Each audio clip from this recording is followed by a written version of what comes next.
तो सबसे पहले मैं आपसे एक सवाल पूछना चाहूँगा कि क्या आप चाहते हो कि इंटरनेट पे जो एड्स दिखने का सिलसिला है वो बंद हो जाए। मतलब क्या आप चाहते हो कि इंटरनेट पे एड्स हो ही ना। और फिर इस वीडियो को देखने के बाद बताना कि आपका आंसर चेंज होता है या फिर वही रहता है। तो मुझे नहीं लगता आप में से किसी को भी एड्स देखना पसंद होगा। और अगर हम कभी गलती से भी किसी एड पे क्लिक कर देते हैं तो हमें ऐसा लगता है मानो हमारा पैर गोबर पे पड़ गया हो और हम तुरंत अपना पैर हटाने की कोशिश करते हैं, मतलब बैक जाते हैं। क्या आपको कोई वेबसाइट याद है जहाँ पे आप गए थे और वहाँ आपको कोई ऐड ना दिखी हो। हम चाहे इंस्टाग्राम पे लोगों की अमीरी देखने जाए, यूट्यूब पे यूट्यूबर्स की गरीबी देखने जाए या फिर न्यूज़ साइट्स पे महामारी पढ़ने जाए, हमें सारी जगहों पे एड्स का बिल्कुल ज़बरदस्त प्रबंध देखने को मिलता है।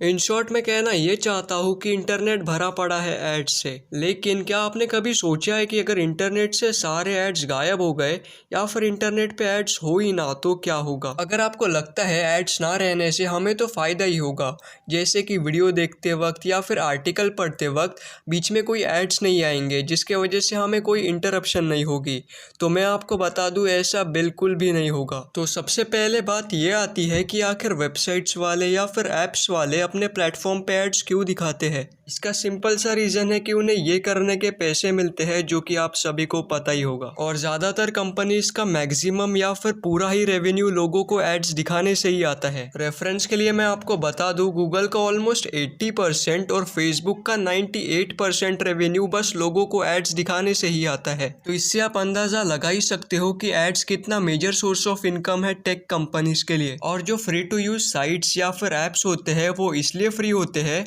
क्योंकि वो अपने प्लेटफॉर्म पे एड्स लगा के ही पैसे कमाते हैं। तो अगर एड्स बंद हो गए तो जितने भी सर्विसेज है जिन्हें यूज़ करने के लिए हमें कोई पैसे नहीं देने पड़ते हैं, जैसे कि गूगल या फिर फेसबुक, तो वो फ्री नहीं रहेंगे और उन्हें यूज़ करने के लिए भी हमें पैसे देने पड़ेंगे। जैसे अगर गूगल पे कुछ सर्च करना रहा तो पैसा दे, व्हाट्सएप पे किसी से बात करनी है पैसा दे, यूट्यूब पे मेरी वीडियोस देखनी है जो कि कोई नहीं देखता लेकिन अगर आपको देखनी होगी तो पैसा दे। मान लो अगर आपको कुछ सर्च करना रहा और उसके लिए आपने गूगल को पैसे दे भी दिए, लेकिन सर्च रिजल्ट में जो साइट्स या फिर आर्टिकल्स आएंगे उनमें घुसने के लिए भी आपको उन साइट वालों को पैसे देने पड़ेंगे, क्योंकि उनके साइट्स पे भी तो एड्स नहीं आ रहे हैं, तो फिर वो कैसे पैसे कमाएंगे। तो ऐसे ही इंटरनेट पे जिन ऐप्स को या फिर वेबसाइट्स को हमें एक्सेस करना होगा उसके लिए सबसे पहले हमें उनके सब्सक्रिप्शंस या फिर प्लान्स लेने होंगे। तो बताओ आप कितने साइट्स को पैसे देते घूमोगे। वैसे पैसे देने पे घूमोगे क्यों, बैठोगे, साइट यूज़ करोगे या फिर जो भी है। मान लो अगर आपने बड़ी मेहनत से कोई वेबसाइट बनाई है तो आप उसे प्रमोट कैसे करोगे। हम छत पे चढ़ के तो चिल्ला नहीं सकते कि मैंने कोई बहुत हार्ड साइट बनाई है, आ जाओ मेरे साइट पे, कम ऑन। वैसे हम कर तो सकते हैं लेकिन ज़्यादा लोग नहीं आएंगे उससे। हमें हमारे साइट को इनिशियल पुश देने के लिए उसके एड्स लगाने पड़ेंगे इंटरनेट पे, लेकिन अभी इंटरनेट पे एड्स चलाने का ऑप्शन ही नहीं है। और टीवी पे ऐड लगाने की बात तो दूर ही है, क्योंकि टीवी पे ऐड लगाने का कॉस्ट तो आपको पता ही होगा।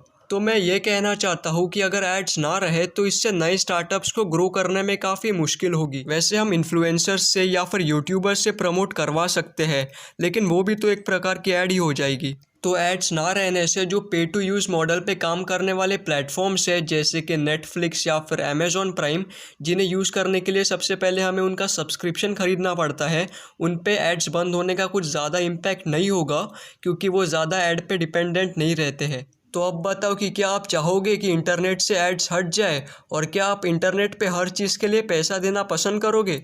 सो बस यही थी आज की वीडियो। अगर ये वीडियो आपको अच्छी लगी हो तो प्लीज़ इस वीडियो को लाइक कर देना और चैनल को ज़रूर सब्सक्राइब करना। मैं मिलूँगा आपको अपनी अगली वीडियो में।